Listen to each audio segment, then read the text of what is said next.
கதையின் பெயர் சின்ன சிவப்பணு மற்றும் இதயத்தின் பயணம்.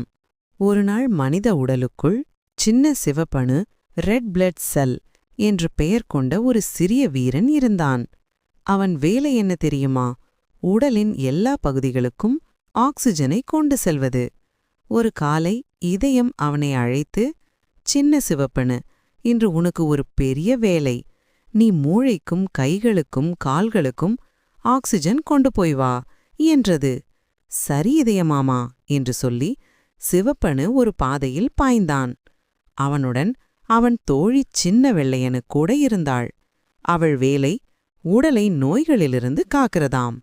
சின்ன சிவப்பணு முதலில் நுரையீரல் சென்றான். அங்கே அவன் தூய்மையான ஆக்சிஜனை எடுத்துக்கொண்டான். பின் மீண்டும் இதயத்துக்கு திரும்பி இதயம் அவனை பலமாக தழுவி உடலின் எல்லா பகுதிகளுக்கும் அனுப்பியது. அவன் கை, கால், மூளை எல்லா இடங்களுக்கும் ஆக்சிஜனை பகிர்ந்தான். அதற்கு பிறகு அவன் கார்பன் டை ஆக்சைடு என்ற குப்பையையும் திரும்ப இதயத்துக்கு கொண்டு வந்தான். இதயம் சிரித்துக் கொண்டு சொன்னது, நீ பெரிய வீரன் சின்ன சிவப்பணு, நீ இல்லாம உடல் இயங்காது.